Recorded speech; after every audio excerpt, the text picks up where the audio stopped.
Hey guys, Devil Hunters, how's everybody doing? Yeah, I gotta kinda hurry up and get this over with this week. I got a lot going on. Time may be stopped right now, but I got Underworld Thanksgiving coming up. I'm supposed to cook some Underworld food for my Underworld parents. We gotta wrap this up. I got a lot of Pokemon to play. I can't stress that enough, that time may be inconsequential, but like, when we get out of here, it won't be Tuesday anymore, and you probably think it's Saturday or somewhere around there right now, so yeah. Let's see, Denji just jumped into that Hellspawn's biggest mouth, and it looks like he may have died. We get a unique camera angle on that whole thing to start us off. Then the colors darken and the inside of the Eternity Devil starts to look like a moving post-impressionist painting if Van Gogh worshipped the devil or something. That song from the third ending by Maximum the Hormone kicks on as Denji starts to just rip into the devil's inner flesh while it tears his limbs off in response. A perfectly metal clip to place the metal music. Once again, the Eternity Devil's many voices are emphasized, this time a cacophony of agonizing screams and empty threats. Denji's just about had it with being locked in this fucking hotel, and being as maladjusted as he is, he begins to really impress Himeno and everybody else with just how unhinged he is, blowing off being killed over and over only to get up and keep fighting like the pain means nothing to him. And he does very specifically mention it hurts, but for the love of God, nobody is looking more dedicated to finishing what he starts than Denji in this moment, even if it costs him his limbs several times over. You can't tell me the man's not a hard worker when he's told to be. They even timed some of the music to go along with some cute shit like Kobeni looking horrified at the scene. Power, being more aware than one might think of her, suddenly notices that this can't keep going, however, because if he gets too low on blood, his chainsaws will get shy. The good news is that devils are also filled with blood, so as long as he keeps cutting the Eternity Devil open, he can keep his batteries running, and apparently he's glad to do so because he's been pushed to the point of sadism. Another checkmark for the totally unhinged thing. Himeno thinks back on when she herself first got advice from her senpai about how devils fear those they cannot predict. She's asked if Aki is sane, to which she replies nobody trying to kill the gun devil is, but she, along with many other public safety hunters, is also after the gun devil, as it turns out. It's a sane response to having experienced loss by the gun devil's bullets to want him dead. If she's sane despite that, then Aki probably is too, she reasons. And it's at this moment it hits her hard how attached to Aki she's become, how her priorities have shifted, how she has tried to talk Aki down from his fate, offering work in the private sector. Aki will die if he finds the gun devil because he, like every other sane human being, fears him, no matter what they tell themselves about their self-imposed obligations to fight him. If only he could see that, or really, if only he could care about something else. Alas, Aki is fixated, and he's a time bomb because eventually he will get what he wants, and Himeno just doesn't know what to do. But Denji's a whack job. He's so developmentally turned around, well, maybe, just maybe he can kill the gun devil. What can the gun devil do in the face of somebody totally ignorant about his infamy, never mind scared of him? And just like with Bat Devil, once the tables are turned, you can literally hear the fear setting in for the Eternity Devil. With a little help from Himeno's fucking sick ghost hand, Chainsaw Man can run for eternity, until even eternity meets its limit. With this, Denji muses that noble prize Power's after is as good as his. 3 days later, we think, Himeno finally gets into a bed they've actually set up on the sideways wall, that still hasn't been fixed, because the battle's over, and the Eternity Devil is now begging for the sweet release of death at the hands of a seemingly unstoppable executioner. And like that, problem solved. Let's go get drunk, or wait, let's go sleep somewhere that isn't a hellhole first. Maybe a hospital. Sometime later, Himeno thinks maybe we should get the guys together and okay, now let's go get drunk. It'll be a good team building experience since Kobeni and Arai are writing up their 2 weeks notice pretty soon after that severely traumatizing experience, mixed in with the guilt they're feeling over trying to kill the one guy that managed to save their asses. Himeno? Oh, she's handling that fine. This isn't her first rodeo. Hell, she probably killed her own partner escaping some other fights. Kids these days are such pussies. Still, it wouldn't hurt to ensure Denji's not pissed about the whole thing. Plus, also drinking. Did I mention the drinking part? Aki wants this shindig to happen this week then. Makima wouldn't come otherwise as she's got a business trip to attend to in Kyoto, looking for reinforcements now that it's become obvious devils are in fact targeting Denji. And Aki isn't going to pretend to be social if his crush isn't going to be there. He raises a good point there, Himeno thinks. What the fuck is Denji? Why is Makima so interested and always around these days?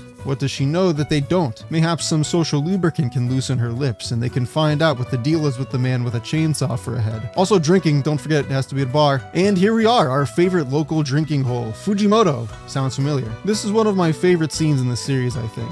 It's like the closest to a slice of life anime as Chainsaw Man gets. Just this rare moment of peace and lightheartedness kind of, between these people enjoying food and drinks and showing off character quirks as much as possible in a normal setting. Like Power pushing Arai, who wasn't even looking at the plate she wants before declaring that the entire thing belongs to her. I always loved in the manga her screaming at the table, saying anyone who takes this shared food is a thief. Also, she's of course stabbing her food instead of using chopsticks like a normal person. And then this guy talks about how admirable it is that she's so dignified. She isn't even shitting on the table like other fiends might. Denji can't read the menu because he's illiterate. Then Himeno says she'll kiss him when she's drunker. I'm sure that'll go perfectly. Denji is then quick to forgive everybody trying to kill him earlier because of the promise of a more passionate makeout session. Not that he was actively giving a damn about that in the first place. Kobeni's a lot cuter when she's not panicking. That's probably true for most people, but she's very endearing in this scene, acting humble, showing gratitude for food she's never had the opportunity to eat before. I can see why she's forgiven. One of the older members of Division 4 asks the new recruits to introduce themselves, after which the rest of the team realizes that Denji is 16, and it's made a point that he's not drinking alcohol, but a good boy. Arai is 22, and he's contracted with the Fox Devil as well, apparently because she often agrees to make deals with humans, oddly enough, and particularly prefers people she finds attractive, with only the most beautiful of them being allowed to utilize her head, meaning Aki is one handsome motherfucker. Also, Arai screams this as loud as possible right after being advised to keep his devil contract under wraps as a security measure. Better hope nobody around is a devil secretly plotting the downfall of humanity. Kobeni is contracted with a secret devil. What does that mean? Also, she has 8 sisters. Hell of a family. Then this guy's trainee is revealed to have died fighting a devil yesterday, bringing the mood down primarily for Kobeni and Arai, who start to enter crapping pants mode for a little as they're told that people in public safety die left and right. They're basically throwing workers into a grinder at this office. You're probably gonna die tomorrow, if not today. Himeno has a habit of kissing everybody while drunk, which might be a turnoff for some, but to Denji this just means there's no way he's not getting his first kiss today. A fact he reflects on with schoolboy wonderment, just as he had when thinking about breast groping. That is until Makima shows up to bifurcate his entire thought process, now caught between definitely wanting to kiss this drunk lady and definitely not wanting to lose Makima's attention by kissing that drunk lady. After redirecting Makima's attention to Gun Devil progress, Aki takes the chance to ask Makima what the fuck is up, why are devils with gun flesh showing up around Denji? Makima chooses to show an uncharacteristically playful approach, offering the information only if Aki can outdrink her, which Aki for some reason actually agrees to go with. She handles her alcohol astoundingly well, it seems. Meanwhile, Power lies continuously about her IQ after having her ego even slightly padded. And then, the big moment.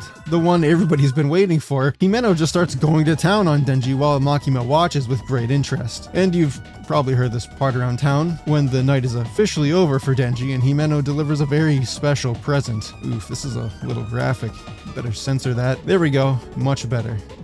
Maybe a little extra coverage just to be safe. Do you think there's a cum tribute out there for this scene? Power has become so attuned to Denji's habits by now, she accurately foretells that he is liable to swallow anything entering his mouth, if at all edible. Epic. He recalls mocking rodents in the street as lesser mammals for engaging in emetophagia, as Arai comforts him while he vomits the vomit. Despite that, Arai takes this time to comment about how he feels envious of Denji's high capacity for devil killing, Denji responding that at this time, there's absolutely nothing to be envious of. Still a surprisingly tender moment between the two. It's a difficult feat to make a vomit scene carry emotion, but here we are. As the group heads out for the night, Makima wonders where Denji ran off to, finding out that Himeno has drunkenly kidnapped him. He wakes up to a near blackout Himeno rambling on about how all these dumbass guys are fawning over that stupid bitch Makima, and how they should all move on to somebody more worth their time. Somebody who pukes in your mouth, for instance. That's probably better. The night closes out with Denji being shocked to hear Himeno proposition him for sex, and we're left wondering once again how Denji will react to this sudden leap in potential development. I mean, who wouldn't be in the mood for losing their virginity with somebody who just gave them an amazing first kiss? It'd probably be 10 or 20 times more eventful. But similarly to the last moment of Denji's sexual transformation, we won't know the outcome until next week. Before that, I'll say I really enjoyed this episode.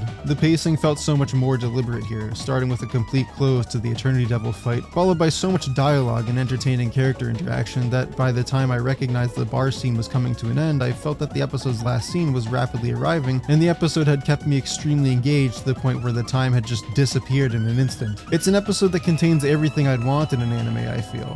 Highly interesting visuals and time to flesh out character strengths so that I can truly begin to love them. Fujimoto intentionally crafts his characters here to be full of personality and easy to identify with, or find amusement and attachment in. It really feels like we could be sitting right there for the night, enjoying drinks and silly small talk with friendly coworkers. Certainly captures one of the major appeals of a slice of life show here, where one could imagine being friends with the characters because they're likable and distinct. Flaws and all, because there are some obvious concerns at play here, but everybody can be problematic at times, especially when intoxicated. Before you go, one last thing, outro review. Introduced on an old CRT television is Tayousei, performed by J-pop artist Ano. The video carries a decidedly VHS quality, screen fuzziness included, to mimic the overall aesthetic of a 90s anime opening. Hard subbed lyrics written alongside the song. Everything is shaded, colored, and framed in a style reminiscent of things like Evangelion or some more appropriately comparable old school anime that I can't think of off the top of my head because it's 4 in the morning, but it'd have pinups in the opening, whatever that anime is. It all feels very familiar, even if I can't pinpoint it, which I feel is a testament to this outro's ability to reproduce that brand. There's also some Super NES RPG qualities thrown in at the beginning to pump in some more earthbound nostalgia. The song itself also sounds like it would fit nicely inaugurating a show from the time period, with a cutesy and upbeat sound and an innocence paired with a more passé feeling provision of fan service. Ano comments that she felt honored to perform a song for a work as increasingly influential as Chainsaw Man, and that she had created a song befitting of the episode in her own way. This is most recognizable in that the lyrics prominently feature a pun about vomit and getting a piss. And it's about now that it dawns on me even more just how incredible this whole situation is. These guys working on this series didn't just create 12 different outro sequences for the show, they also commissioned 12 unique original songs for each one. Many anime just get the rights to use pre-existing music or music released around the same time, but no, Chainsaw Man's outros are all composed for the show. I can understand doing that once for a show, even that's impressive, and helps the show stand out as something completely new. But 12 times? They did this 12 times. 12 times. How the fuck is this show even possible? They aren't small names either. The passion put into this project is beyond comparison. Unbelievable. 12? I'll see you guys next week in Himeno's bedroom. I'm not fucking playing Pokemon today. Hopefully this doesn't sound fucking stupid. Happy Thanksgiving if you celebrate that. Happy Saturday if not, and if it's not Saturday, fuck you.